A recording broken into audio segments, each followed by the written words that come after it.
Hello friends नमस्कार जय जगन्नाथ आउ गोटे नुआ रेसिपी वीडियो रे आपण मानकु बहुत सारा स्वागत। आज रेसिपी रे ब्रेकफास्ट रेसिपी बनैबा सेडा होची उपमा आ मटर आलू तरकारी। तो चलंतु मु केमिति कोन बनौची आपण मानक सहित शेयर करबी हम बरहमपुर स्टाइल रे मो। तो चलंतु फास्ट मु मटर को पूर्व दिन राति भिजे रखितिली तापरे मटर आलू को टिके लूण देई सिझे नबा मटरटा जेमति भलो भाबरे सिझिबो। तो केते हुइसिल आसले आपनकर प्रेशर कुकर रे भलो भाबरे सिझ जाउथबा आपण निश्चय जानिथिबे।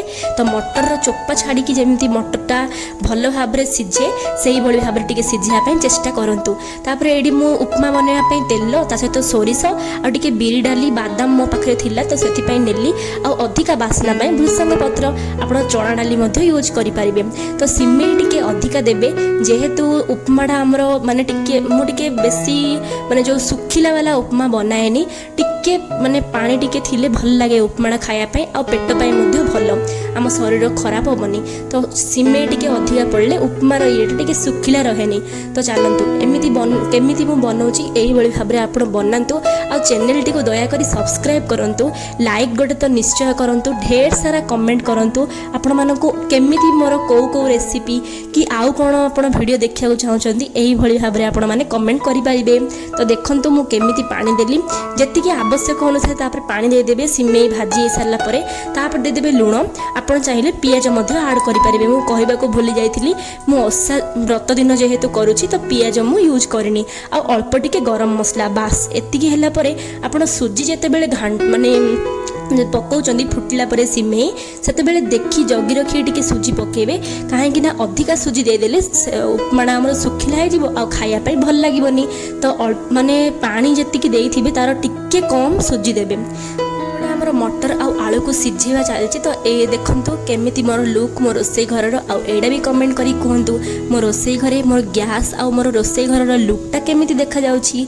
मु एमिति सब बेले माने अधिका कोन जे गंधिया करिया को भल पाएनी सफा करी मते भल लागे। तो देखंतु एई बळी भाबरे मु सुजी को जेहेतु मोर कैमरा धरिया पई केही नाहंती तो मु गोटे हाथ रे कैमरा धरि की बहुत कष्ट रे ही रोसई करे कोन आउ करबा आपण मानक सकासे एई सब करिया को पड़े।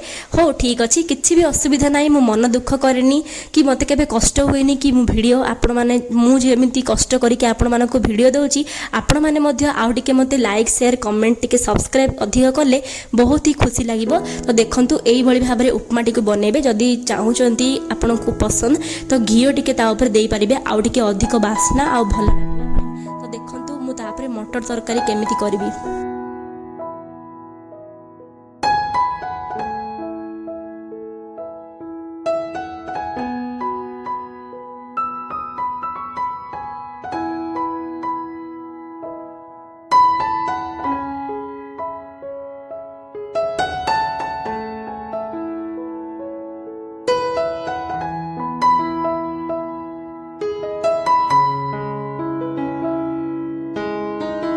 देखिले मटर आ आलू एई परि भाबे मोर सिझी जाइछि पानी अधिक देइछि काहेकि ना तरकारी रे मु सेई पानीटा ही यूज करबी।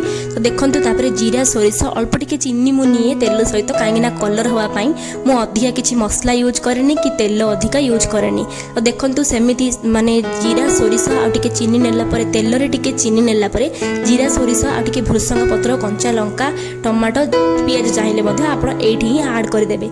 तापर दे देबे सेथिरे लूण माने टमाटोटा टिके सॉफ्ट होवा पई पियाज जदी पकोचनी पक्के परिबे आपण स्किप करिवे जदी कर देबे। तो तापरे एमिति टिके सेही चना जो सिझा आइछि सेटा गरम थिबो ना से पानीटा तो से गरम पानी लो टिके देबे टमाटोटा आउ टिके अधिक भलो भाबरे सिझिया पई। तापरे जेहेतु टमाटो कसी आइ सालाणी आमे एबे आलू आउ मटर को दे देबा। सेते बेले आलूटा को टिके आपण हाथ रे ही एमती चॉकलेट टाइप रो कर देबे माने काटिकी पकेबे जदी पकेई परिबे नाइ जदी टिके अल्प चकटिले आमको आउ चना तरकारी बेसन एई सब यूज करबा को पड़िबनी। तो एई भली भाबरे हळदी पाउडर लंका पाउडर जीरा धनिया पाउडर आ गरम मसला टिके यूज करिवे। एई भली भाबरे प्रस्तुत हे जिवो हमरो उपमा आ मटर आलू तरकारी मो स्टाइल रे मो। तो केमिति लागिला निश्चय ढेर सारा कमेंट करिए बोली मोर आशा।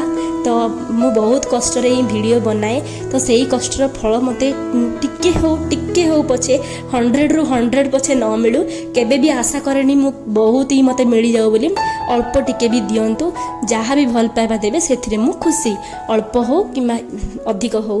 थैंक यू धन्यवाद जय जगन्नाथ।